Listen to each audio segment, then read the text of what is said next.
I'ma just warn you right out the get-go that oh, I can't even say it. Dang it. I'm gonna warn you right out the get-go. And I scratched myself. Dang it. I'm gonna warn you that this video is just low-key a hot mess because I'm a hot mess and I'm just embracing it. So enjoy. Hello everybody. It's Jessica Nicole Dickerson, aka JND, and I'm coming back with another video. So for today's video, I've decided to do an October wrap-up, and it's currently the very last day of October, so it's done.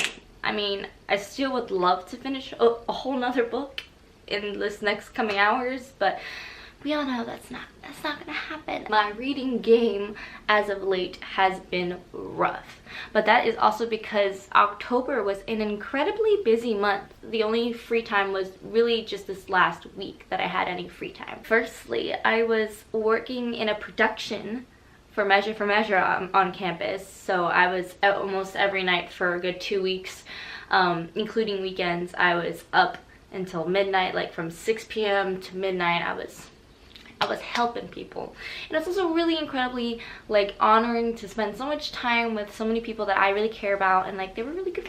They're good friends. It was a good time, but it was a little stressful when it came to like homework and doing things for myself. So yeah, rough. And then right after that, we went straight into rehearsals for Haunting of Hannon, which is a Halloween production that we have here on campus as well, and I got to play a possessed nun.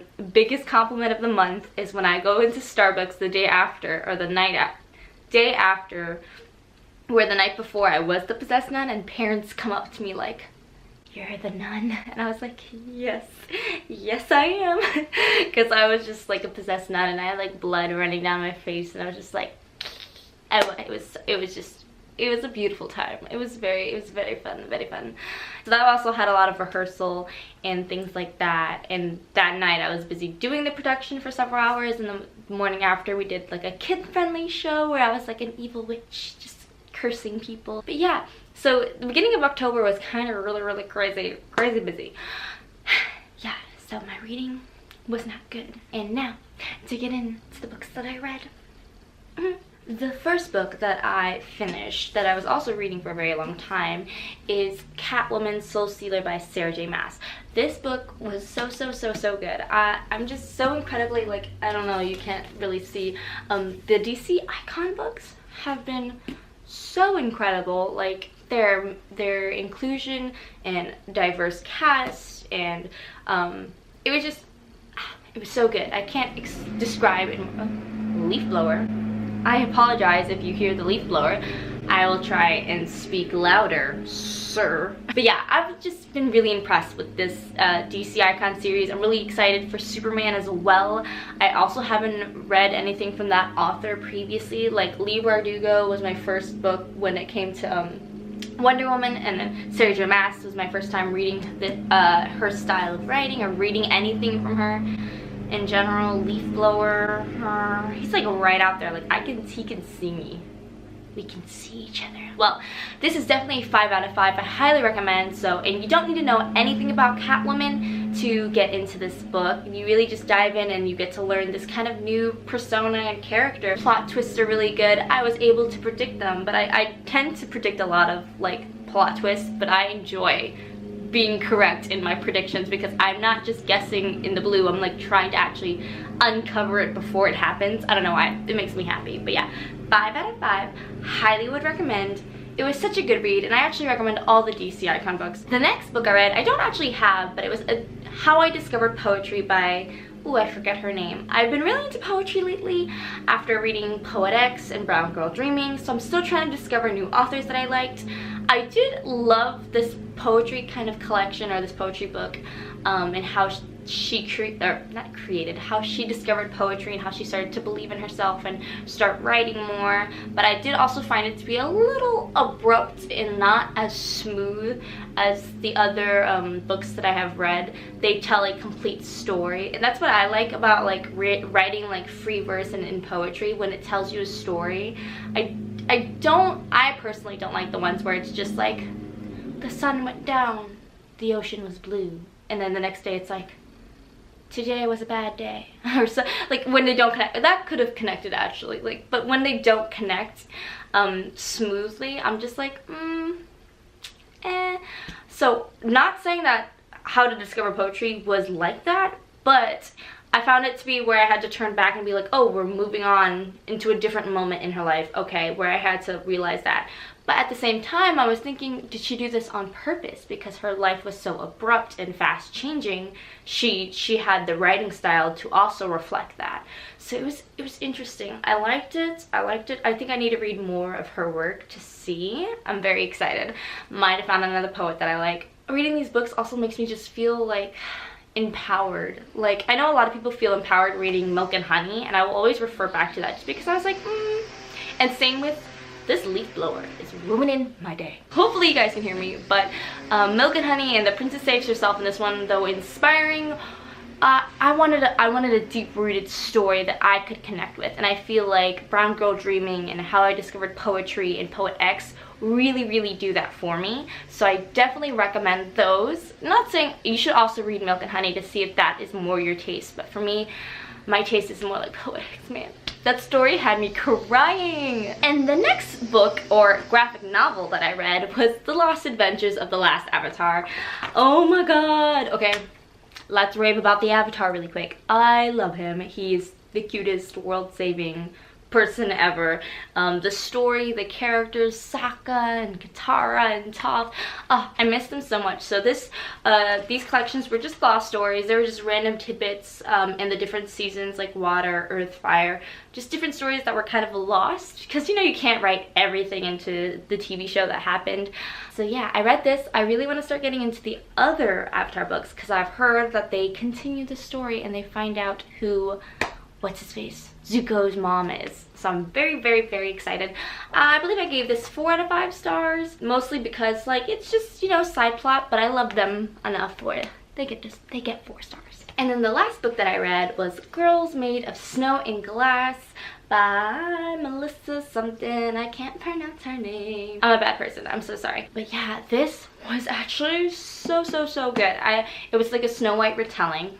And how do I explain this beautiful masterpiece? I did give it 4 out of 5 stars just because I feel like there was magic in this book and family relations that I feel like could have been more complicated and a little less straightforward. Because, you know, her mom, her stepmom, where her powers originate from.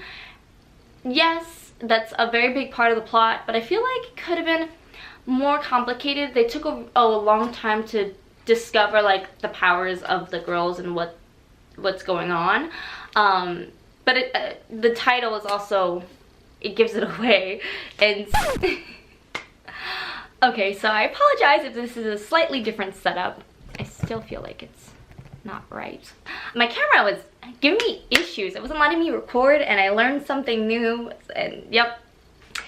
30 minutes later, I'm back. So I was talking about Girls Made of Snow and Glass. 5 out of 5 would definitely recommend. I just feel like the plot could have, or not 5 out of 5, 4 out of 5, but still definitely recommend. The relationships, though they weren't complex, they were really fleshed out, and I really cared for the characters, and there was a little like a slow burn romance in here that was very cute and innocent and just delightful. This was just a very delightful book, and the magic was also quite interesting. Though I wish I knew a little bit more about it, I still find it to be very interesting. So yeah, those were the books I read. Mwahaha. So that was October. We closed that chapter in our life. Goodbye, October. November starts. It starts tomorrow for me, but by the time I post this, it's gonna be a couple days into November. Ooh, my hair's doing something weird. So my goals are to, again, not buy anything. So I'm gonna try and hold off on not buying anything until at least December. But yeah, not gonna try and buy anything in November. So that's a really big one. The next goal is to work out once a week. So some of you guys might know I've been diagnosed as a diabetic recently in the last 4 months, and I'm a 21-year-old, so I don't, like, it's very new. So working out affects your blood sugar. So I've been a little scared to like go work out because I don't want to go pass out in the gym, because that's not cute. But I would still like to work out before the holidays, like Christmas break, because that's going to be a month of me just being stagnant still, and I feel like I've been stagnant for months. like for way too long. So I'm gonna try and work out once a week at least. Little goal. If it doesn't happen, it's okay. And then for my reading goal, don't know what all that was about, but I want to read 10 books. I have a list. My TBR. Turn the page to see it. I actually have way more than 10 on my TBR because there's a lot that I want to read.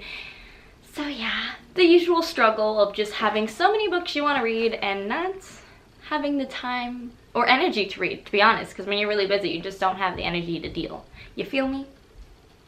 You feel me?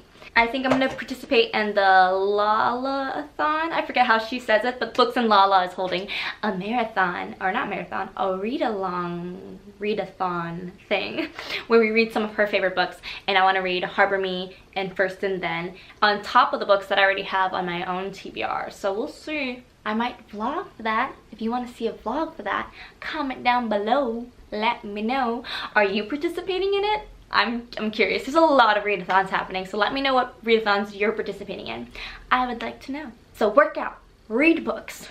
Oh yeah, do well in my classes because finals are coming up and I'm hella scared for them, but it's gonna be okay. Because you know what? School's important, but you know, my own sanity is a little bit more important. So I'm gonna sleep every night. I'm not pulling any all-nighters. Wow, I can't talk, Jess. Wow. Okay, so I really quickly wanted to say thank you to everybody who participated in the giveaway and responded to my booktube newbie tag. There were so many lovely comments on that video, and it just blows my mind that that video almost is at 200 views. I think it's at like 180 something, which blows my mind, and it's like over 30 comments, and I'm just like, it just warms my heart that the booktube community is so kind. Because you know, sometimes I upload a video and I only get like 12 views or 15 views, and I'm okay with that, but it was so refreshing to have so much input and just communication with people, and I'm so grateful. And I just wanted to let you know that that giveaway is closed now. By the time I upload this video, I will have contacted a winner, and if they're okay with it, I will put their name up here. I'll message them asking. This is like future just taping, but yeah, I'll put their name up here. Thank you so much for just participating, and I will definitely hold other giveaways because this has been such a great experience, and I can't say thank you. Guys, I hope everyone's doing well. It's been 2 weeks since I uploaded my booktube newbie tag, which had a giveaway, so it is now closed, and I just entered all the people who entered the giveaway into a random generator, and I'm gonna generate. Okay, let's see. And this is the winner! Yay! Okay, I'm gonna contact this person on Instagram, and yeah, let's see if they respond. Guys, I just really quickly wanted to say thank you so much for everybody who entered. I really wish I could give you all gifts, but I can't now. But don't worry, I will definitely host way more giveaways in the future because this was so fun and I love talking. That is my October wrap up. Thank you for staying if you stayed till the end of this video. If you could comment down below, let me know what kind of videos you would like to see. I'm very interested in your opinion, and I also low-key need help with ideas, which is the big reason, but shh, I need your input. Just pause, comment, just do this, and I'll be like, thanks so much, I'll do it. Thank you again for watching, and make sure you subscribe. I'm so close to 200 subscribers, which is really crazy. So yeah, it really means the world to me that you're here commenting and liking and just watching, and I appreciate you. But yeah, I will see you in the next video. Bye.